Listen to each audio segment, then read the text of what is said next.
GO 59లో జరిగిన అవకతవకలపై దృష్టి సారించింది జీహెచ్ఎంసీ. ఈ జీవో రిలీజ్ అయిన నాటి నుంచి జరిగిన క్రమబద్ధీకరణలు, వచ్చిన అప్లికేషన్లు మరోసారి క్షుణ్ణంగా పరిశీలించిన తర్వాతే ఆమోదించనున్నారు. ప్రభుత్వ ఆదేశాల మేరకు ఈ నిర్ణయం తీసుకున్నారు అధికారులు. ఇక దీంతో రంగారెడ్డి, మేడ్చల్, మల్కాజ్గిరి పరిధిలో తదుపరి ఆదేశాలు వచ్చే వరకు అనుమతులు నిలిపివేయనున్నారు. వీటిలో నిర్మాణాలకు సైతం అనుమతులు ఇవ్వొద్దని స్పష్టం చేశారు జీహెచ్ఎంసీ కమిషనర్.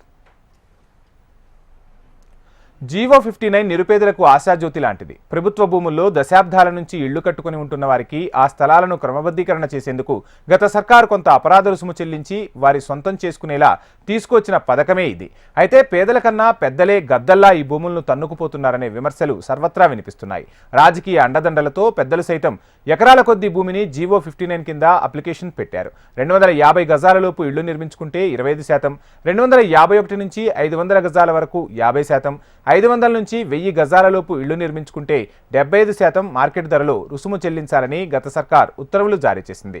దీన్ని అనుకూలంగా మార్చుకున్న కొంతమంది ప్రభుత్వ భూముల్లో పాగా వేశారు. అప్పటి వరకు అందులో ఎలాంటి నిర్మాణాలు లేకున్నా, నివాసం ఉండకపోయినా నకిలీ సర్టిఫికెట్లతో అందులో ఉంటున్నట్టు నమ్మించి జీవో 59 కింద భూములు కొట్టేసే ప్రయత్నం చేశారు. సర్కారు మారాక జీవో 59లో జరిగిన అక్రమాలపై తీవ్రంగా స్పందించింది.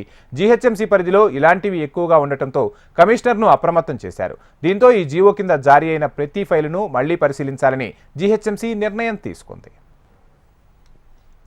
జీహెచ్ఎంసీ పరిధిలో దాదాపు 60,000 అప్లికేషన్లు జీవో 59 కింద వచ్చాయి. ముఖ్యంగా రంగారెడ్డి, మేడ్చల్, హైదరాబాద్లలో 2,000 గజాల స్థలాలకు సైతం అప్లై చేశారు. హైదరాబాద్తో పోలిస్తే రంగారెడ్డి, మేడ్చల్, మల్కాజ్గిరిలో ఈ అవకతవకలు ఎక్కువగా జరిగాయని జీహెచ్ఎంసీ దృష్టికి వచ్చింది. దీంతో అలాంటి వాటన్నింటినీ మళ్లీ పునఃపరిశీలించాలని, అక్రమాలుంటే నిగ్గు తేల్చి చర్యలు తీసుకోవాలని జీహెచ్ఎంసీ కమిషనర్, జోనల్ కమిషనర్లకు ఆదేశాలు జారీ చేశారు. మరోవైపు ఇలాంటి భూములకు ఓకే చేసిన అధికారులపై కూడా దృష్టి సారించినట్లు తెలుస్తుంది. క్రమబద్ధీకరణ కోసం దరఖాస్తు చేసుకుని జీవోలో నిర్దేశించిన మేరకు ఫీజులు చెల్లించినా కొన్ని స్థలాలకు రిజిస్ట్రేషన్ చేసి కన్వెయన్స్ డీడ్ ఇవ్వడం పూర్తి కాలేదు. ఇలాంటి ఫైళ్లను ఎక్కడికక్కడ నిలిపివేయాలని సర్కార్ నిర్ణయించింది.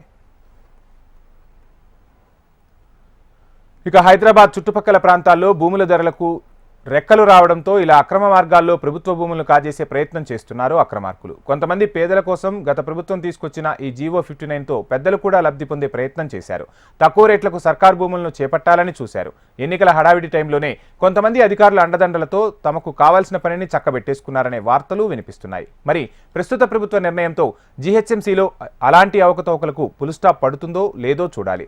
ప్రభుత్వ నిర్ణయంతో జీహెచ్ఎంసీ పరిధిలోని జీవో 59 కింద అప్లై చేసుకున్న వారందరికీ ప్రభుత్వం నిర్ణయం తర్వాతే అప్లికేషన్లపై స్పష్టత రానుంది.